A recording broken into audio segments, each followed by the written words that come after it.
Okay, Lindsay, did you want to start admitting people? Yep, start letting them in, thanks.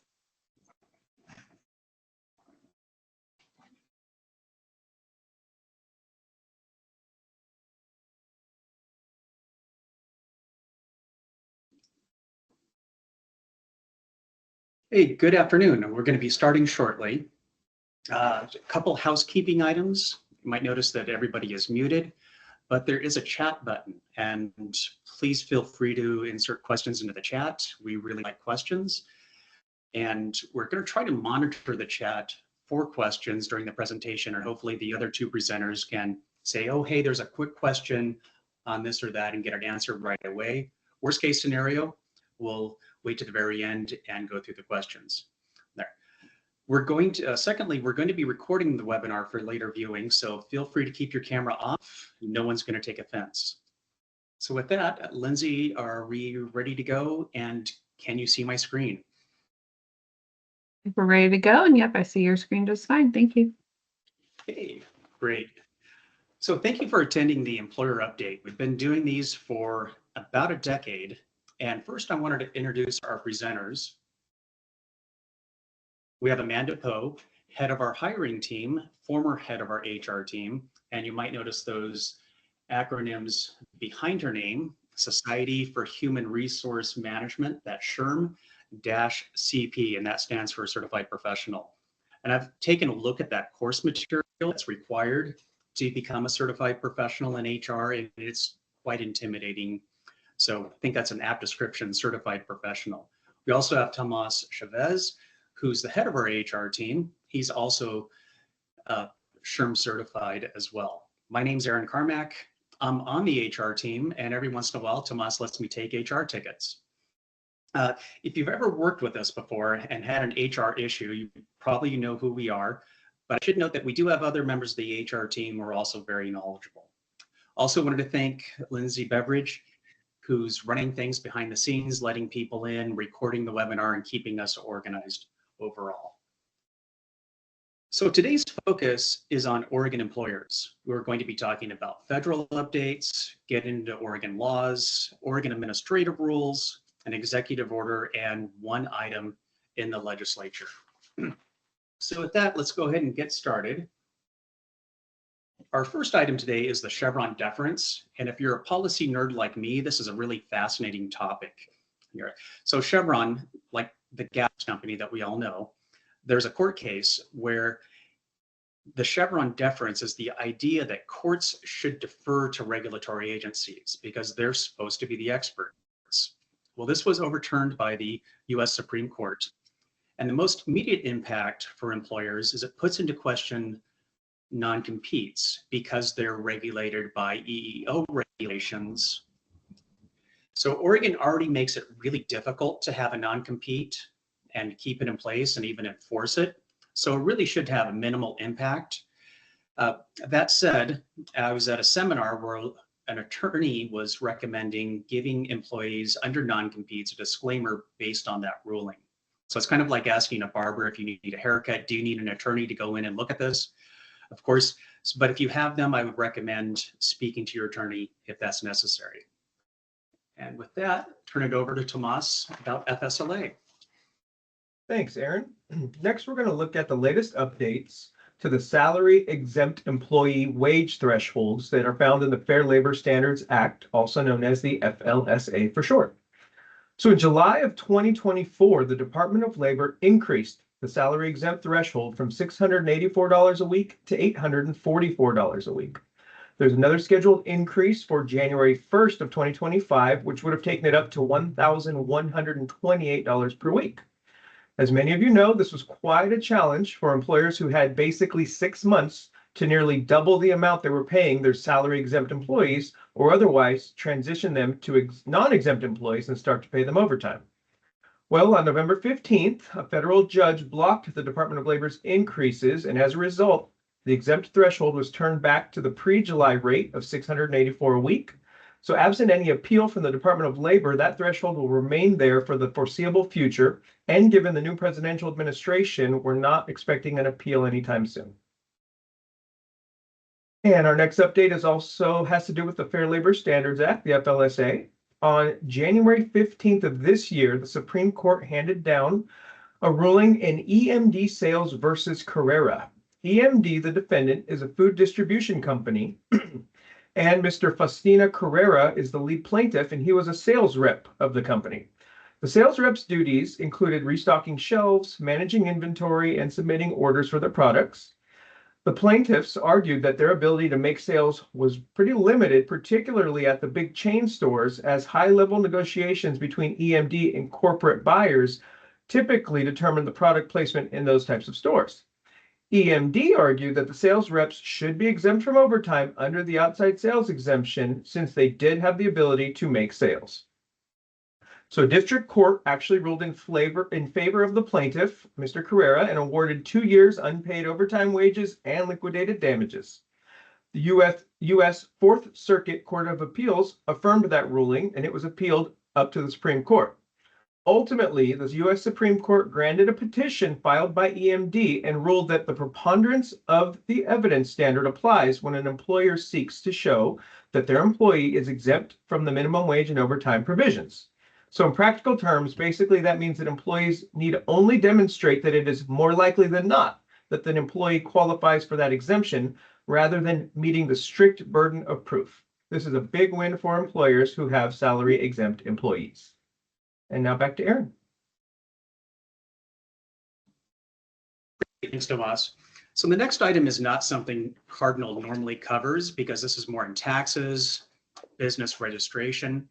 So what was happening is, and this kind of flew under the radar, is the Financial Crimes Enforcement Network said, well, there was a law and they're implementing this, that if you're the beneficiary of a business, an owner of a business, you have to provide that information to them and get registered so they know who owns what.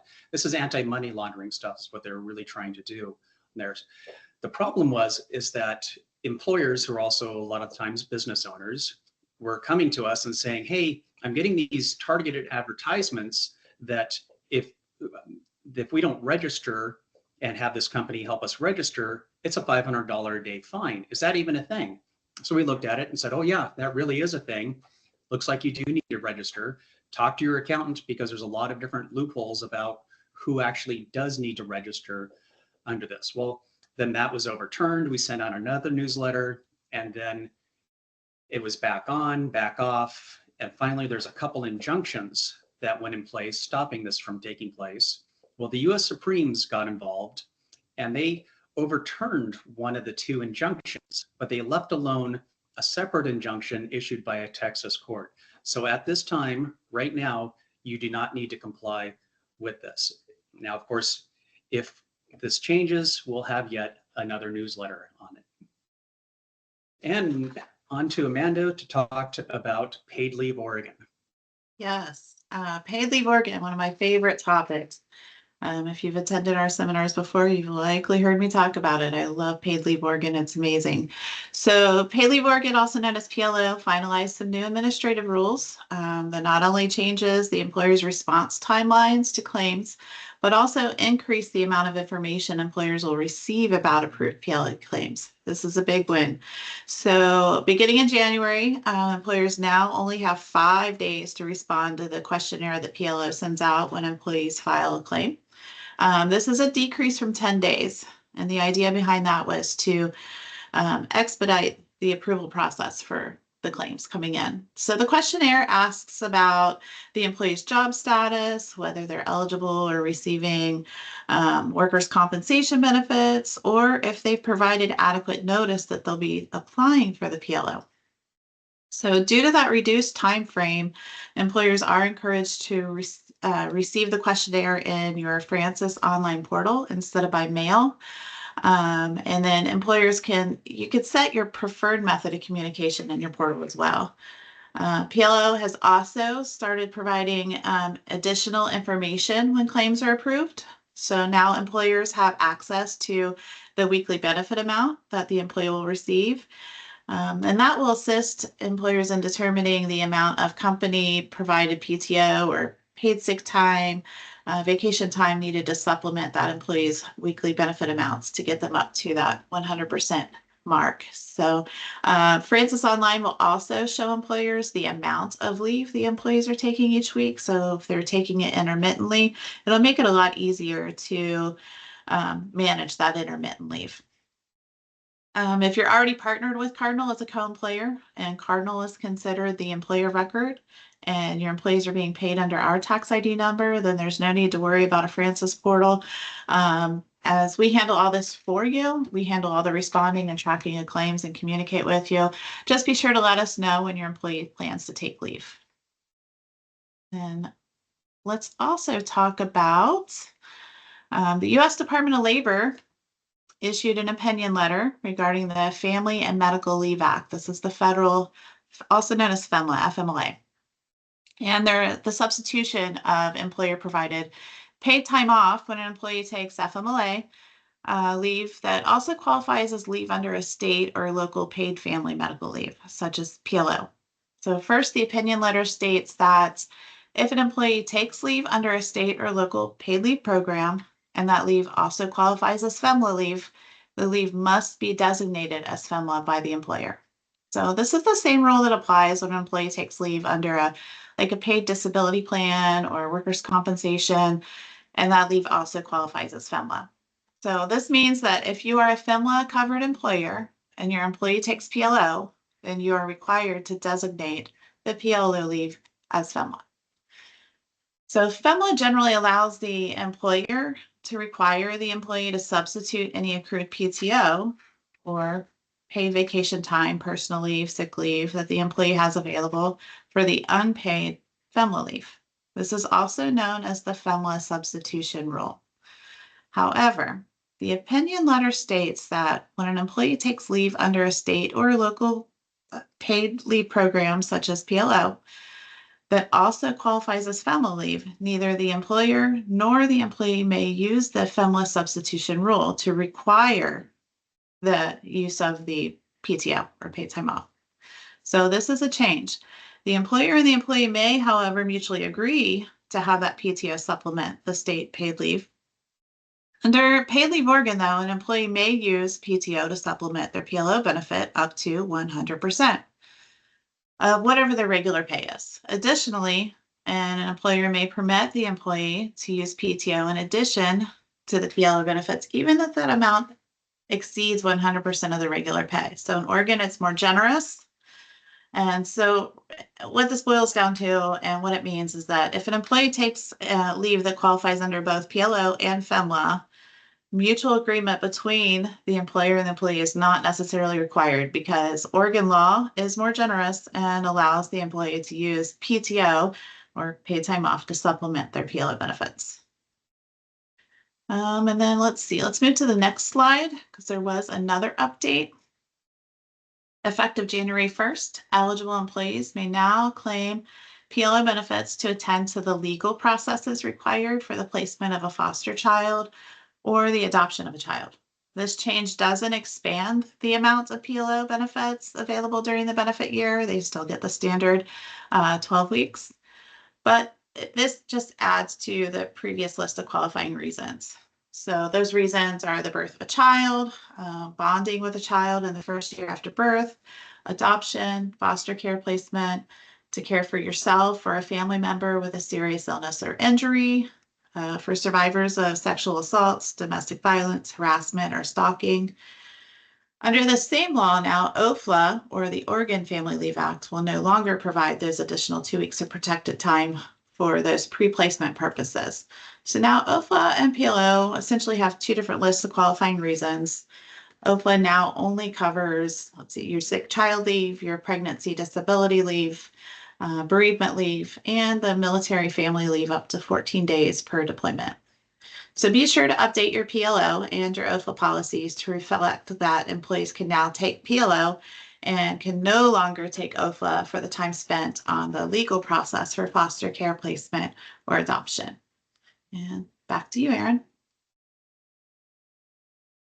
Great. Thank you, Amanda. And that's quite a bit to digest on PLO, OFLA, FMLA. I'm really glad you're around in case I have questions on a complicated topic there.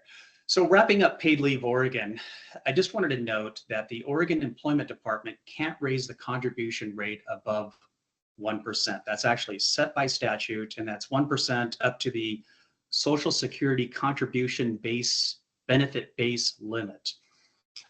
There. So now I have heard, and I have nothing to be able to verify this, I was talking to a lobbyist, that the amounts being paid out are rather high compared to the amounts coming in, and that we shouldn't expect a drop in that rate. Now, the employment department can drop the rate if it looks, what's that term, being good stewards of the money coming in versus the money coming out on there. So just to compare Oregon to Washington, we have the same basic rate in 2025. I do know that Washington had to slightly increase their rates because of usage in 2024 and bump their rate closer to Oregon in 2025. With that, move on to agriculture and Tomas. Thanks, Aaron. So an update to Oregon's House Bill 4002, which was originally passed in 2022. So that bill changed the requirement for overtime in agriculture. Beginning back on January 1st of 2023, employers were required to pay overtime to ag workers after they worked 55 hours in 1 week. As of January 1st of this year, employers are now required to pay overtime to agricultural workers after they work 48 hours in 1 week. And starting January 1st of 2027, employers are going to be required to pay that overtime to the ag workers after they work 40 hours in a week, bringing them in line with the majority of the other workers in the state. And the next slide, please. So now we're going to talk about Oregon House Bill 4127, which requires covered employers to provide written documentation summarizing any quota to which employees are subject. So this is kind of a big one. It applies to employers with 100 or more warehouse workers in any single location, or 1,000 or more warehouse workers in multiple locations. And the next slide.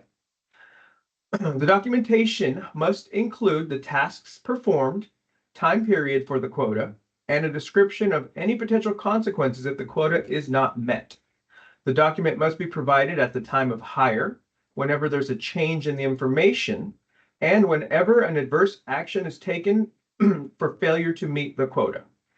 Current and former employees have the right to request records, specifically if any adverse action was taken against them based on the quota. So big requirement here to make sure you have all documentation for quotas in one place for employers to reference, for employees to reference.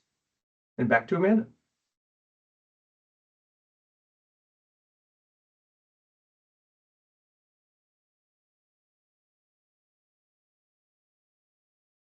Alrighty, You're so muted. sorry about that. So I'm going to talk real briefly about the earned income tax credit. All employers are required to notify their employees about the ITC each year by providing them with written information along with their Form W-2. So you can send this notice electronically or by regular mail, hand delivery, or in any type of electronic manner you use to provide the employees their W-2s. Just be sure that the notice includes the websites on EITC from both the Oregon Department of Revenue and the IRS. And if you're already partnered with Cardinal and we're processing your W-2s, don't worry, we have you covered as we take care of this for you. So moving on to the next slide. Let's see, I'm going to talk about wage garnishments. So Senate Bill 1595 amended the existing wage garnishment laws. Effective January 1st, Oregon employers must limit the wage garnishment for each paycheck to the lesser of 25% of disposable earnings or the amounts outlined here. So right now it's sitting at 305. So this amount is set to increase July 1st, and it will continue to increase July 1st of each year. I also want to mention that deductions from final paychecks for a private loan are also limited to the amount that can be garnished. So that's even if your written agreement with your employee says otherwise, those final paychecks are limited to the amount that can be garnished. So even if that written agreement says, you can withhold the whole final balance out of a final check, you still can't do it. And also, don't forget that draws, payroll advances, loans to employees should always be in writing. All right, back to you, Aaron. Great, thanks, Amanda. So we're going to be talking next about an executive order, and I should emphasize that this is an Oregon executive order issued by our governor relating to contractors that are doing public works. And what is in that executive order that came out in mid-December, there's additional unionization requirements for public works projects. And I put unionization in kind of quotes because it's really not that. It's a project labor agreement is specifically what's referenced in the executive order on there. And that is effective March 31st. Now, I attended a webinar where an attorney spent about an hour and a half going into some rather detailed explanations about what's going on. And what I took away from it is that there was really two court cases that are happening on this. One's the ODOT Newburgh Dundee overpass, something along those lines, where there's some litigation regarding the 1-to-1 ratio. So if it's an open shop that bids it, they would have to have, for every non-union employee, they'd have to have one union employee. And there was a list of something like, was it 6 different unions that they could choose from on there. The attorney seemed to think that that was going to be an important one in looking at this executive order under the terms that somehow he was referencing the fairness that, or the competitive nature that bids have to have in there. And I'm not an attorney to really fully understand this. Second one is an injunction that they're trying to get an injunction against this specific executive order. And that attorney seemed to expect that we're going to get something in early March, which I realize is really close to that March 31st deadline on there. At Cardinal, we've been taking a look at some of these things and looking at some different options around that. And I realize I'm covering this topic in about 30 seconds when I spent an hour and a half in a seminar on the topic. So if you do construction work, feel free to reach out directly to me and I'll explain to you what I understand and how Cardinal may assist in that. So moving on, we've got the Universal Health Plan Governance Board on there. And so this is a committee that was set up by the Oregon legislature. And this has happened before. If you remember, several years ago, the Oregon legislature said, hey, Oregon Treasury, we want to see about setting up some type of pension plan, some type of retirement plan for all employers in Oregon. And so we ended up with Oregon Saves. So either you have to use Oregon Saves or you have something like a 401k to substitute for that. Well, this was set up by Senate Bill 1089 to develop a comprehensive plan to finance and administer a universal health plan in Oregon. So it's actually not going, and that there's not a deadline that it's going to happen no matter what. Their job is to report back to the legislature by September 15th of 2026. So looking at a truly universal plan, they're still in the works, still going through this, and I've been lurking on their website, reading their minutes, board notes, public testimony on this. But they're looking at not just employer health plans, but also individual plans and the exchange, Medicare, Medicaid, so truly a universal plan. In terms of financing, this could change, but based on what I'm seeing in there, is that they're looking at a payroll tax on employers, not employees, but on employers. So the tax rate would be based on employee wages and be progressive. The higher the employee's wages, the higher the rate the employer would pay. So employers would no longer need to provide health benefits.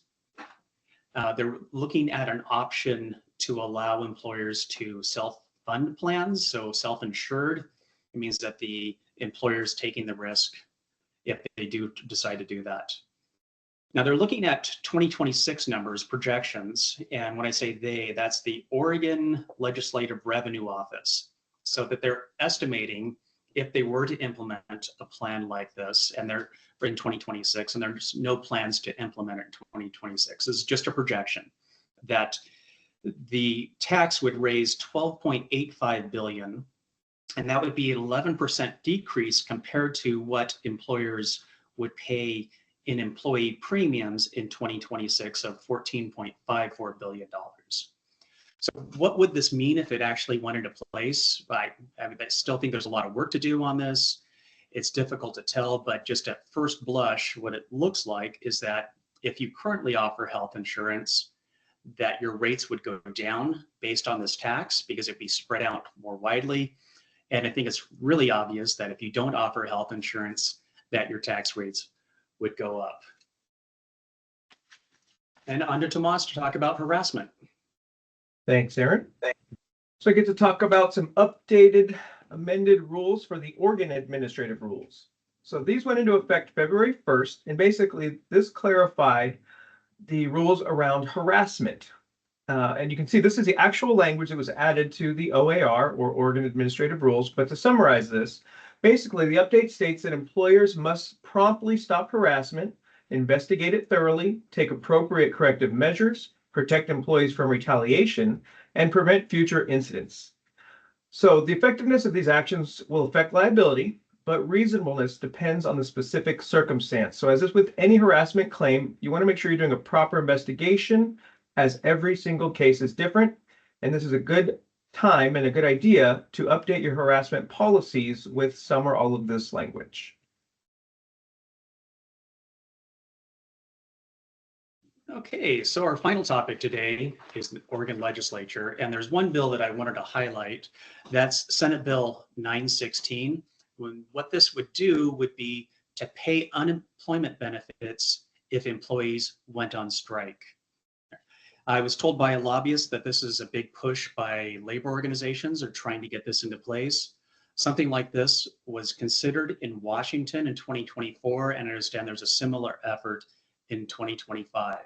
Now, of course, if this does pass, Cardinal will certainly have a newsletter and update people on this. And with that, we get into questions, and don't have to ask the questions right now.